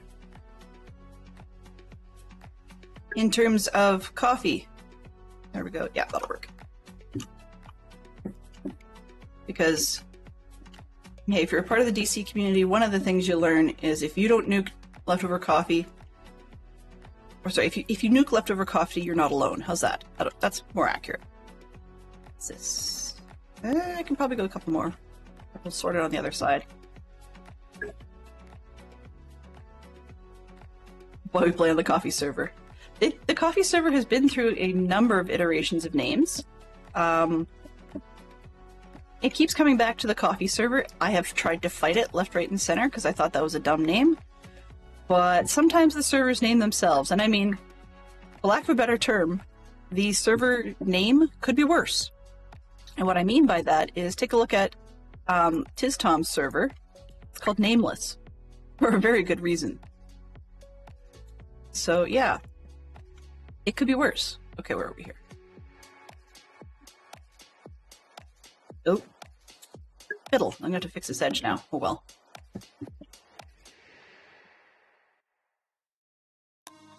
I mean, it was just about everything. Like some people wanted to call it Dad Java. Some people wanted to call it.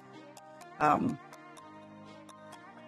know there was a reference at one point to Dadcraft enjoying Maxwell House coffee, so that briefly it was trying to be Dadwell House, and I tried to go on that one, and yeah, that didn't go over well with the community, which is fine. What else did we have? We've got a bunch of and that's exactly as things should be.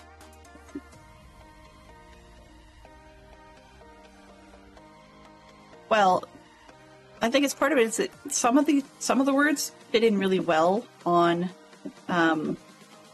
people's stream titles or whatever, and some of them don't. And the big issue we had was that, or not issue, one of the things that we noted was that the community didn't particularly have a name to use that would garner wider recognition.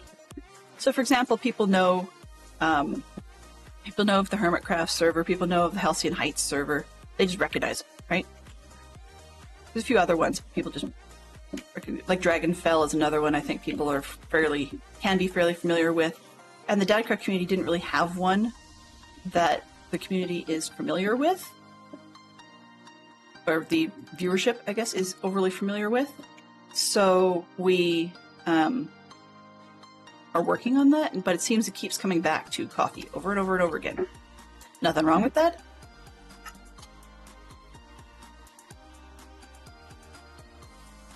But I just have to bite the bullet and go with it. So I wasn't forgetting the name, I was just fighting the coffee server name because it seemed I was being picky. It's a me thing. And then, I mean, it's just kind of dumb because then I go and, you know, make oopsies during raids. In the first year of streaming, there was someone who used to be a part of our community, was a fairly active and appeared fairly supportive member of our community, who was very much bothered by the fact that I enjoy the Harry Potter Wizarding World stuff, I guess, and we lost them over it. So that was one of the ones where I was like, okay, then I was going to start paying a bit more attention to just in general the things that I do and say, and I think that using server names helps, because once you start to recognize a server community, whether or not people stream from that community or not, once you start to recognize a server, then you have a better idea going in about what kind of community you're likely to get, you know? So there are some that actually have names that are edgy, I guess you could say, or potentially even more mature, but they're not the ones I would recognize. But if I was to visit a stream that had a more edgy server name listed in the title, then I would expect more edgy material to be a possibility. And where that went, I don't know. Where that came from, I'm not really sure either. See? Life is full of tangents. Life is a tangent.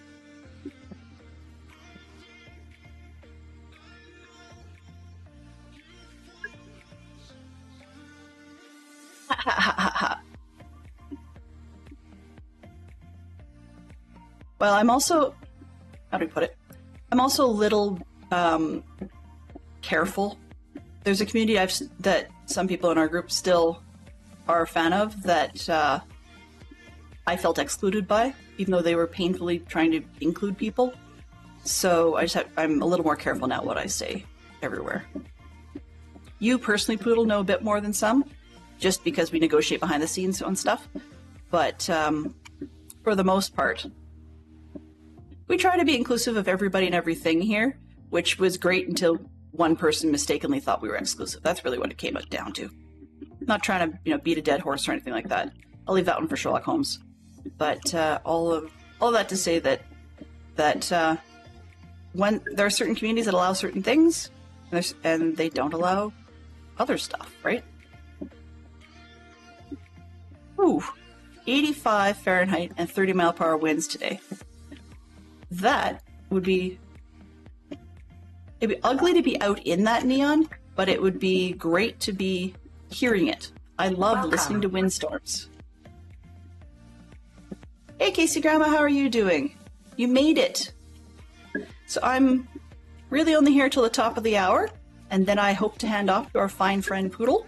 Oh, where did I put the bed? Can't find it.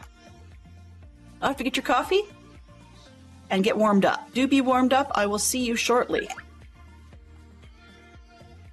Good to see you, Casey Grandma. Hopefully you're doing well, and all things considered. And that your 2024 is going better than you may have expected. Yeah. I'm off on my usual tangent rants and squirreling all over the place. Maybe I need a new, motto around here. We live squirrels. How's that? We live squirrels. And derailing on the subject of squirrels themselves, I'm very, very glad to hear that. Please do continue to do so. Derailing on the subject of squirrels, and I don't mean quite literal ones. Well, not real-world ones. I'm enjoying a comic called Frankie Fearless. It's from the author who does... some people may be familiar with the pun on fowl, as in bird, foul language. And it's sort of a parenting comic. But anyways, the author, or the artist, also does a set called Frankie Fearless, where Frankie is scared of everything. It's just her name is Frankie Fearless. And they live in a town that's very slowly being taken over by demons and the rest of the world. Or, not taking over the rest of the world, they're trying to take over the rest of the world. These demons and such. And, but the demons are choosing to masquerade as squirrels. I mean, you've got your stereotype silliness with tentacles and so on. They all look like Fulu or whatever. But, where is it here? There we go. But anyways, all that to say that this week's was a funny reference to The Wizard of Oz. In that, oh, that's this one. Yeah. There's a funny reference to The Wizard of Oz in terms of hearts. Wrong box. It was one of those don't look behind the curtain kind of things. And of course, the characters do, needless to say, because they think it's The Wizard of Oz. Well, they pull back the curtain and find out, nope, big tentacle monster's trying to kill them. But it's really funny up to that point because they have their own, like, squirrel Illuminati type of thing. Which I just thought the concept was ridiculous, hilarious. And then they have squirrels wearing house coats as part of their armor. And then they had, at one point, they had bibs that looked like napkins, but they had little teeny... They weren't nutshell hats as often is done in other comics, but these squirrels actually had little metal hats that fit your stereotype of medieval armor. And it was cute and silly all at the same time.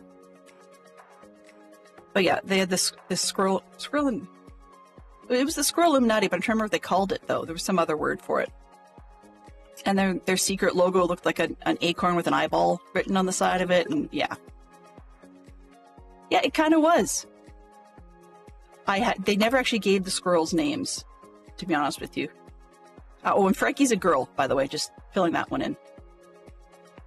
Okay, I'd like to make 2, possibly 3 buildings out of this. So maybe we'll have a tavern-ish at one end and more of an inn style at the other end. We'll see. First off, we need building heights. So how big are we here?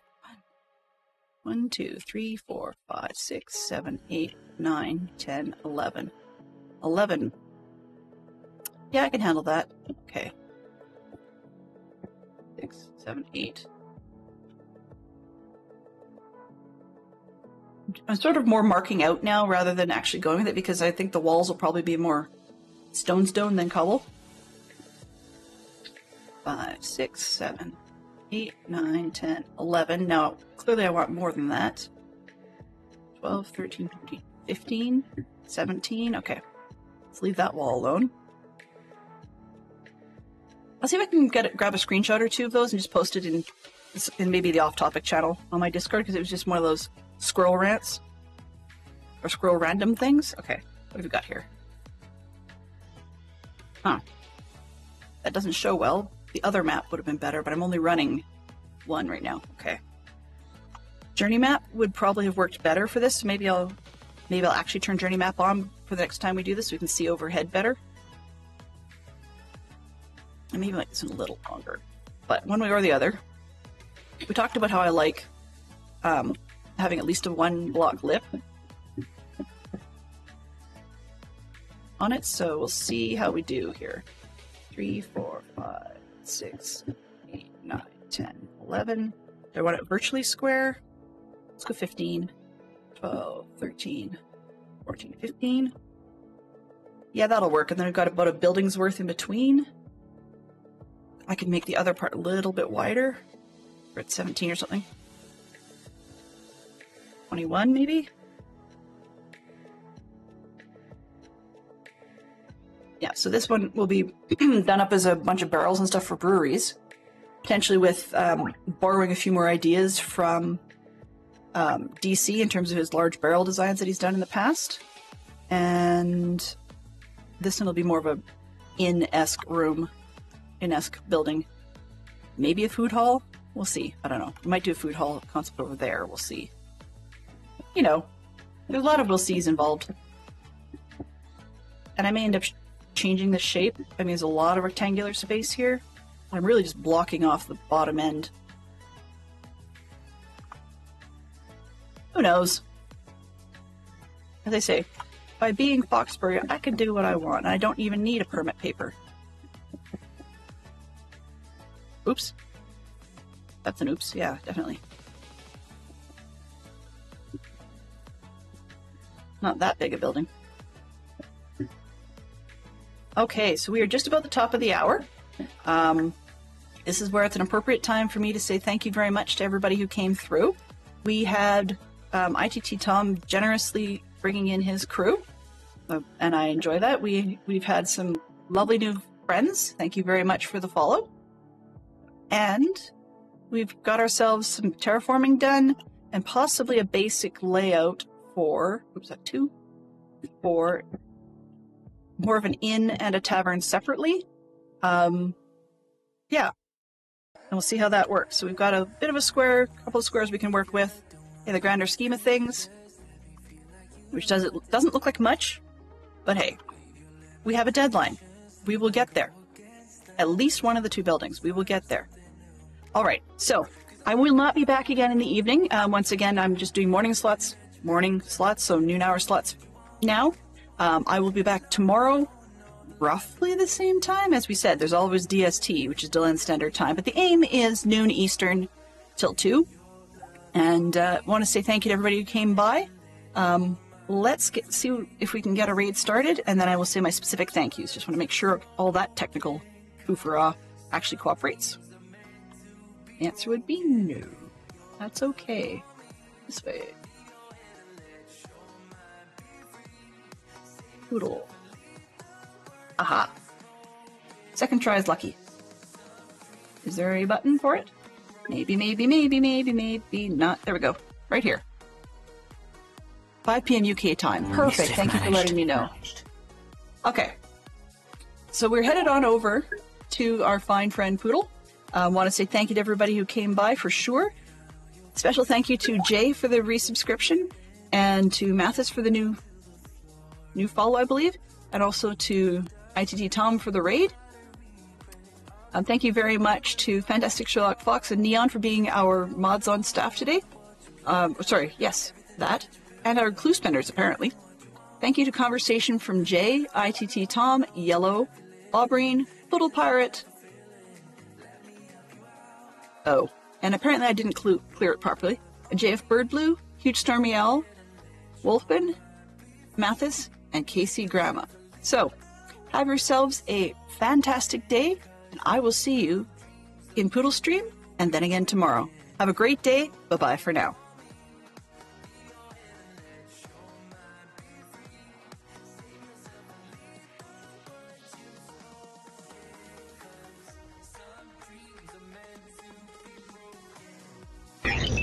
Transfer complete.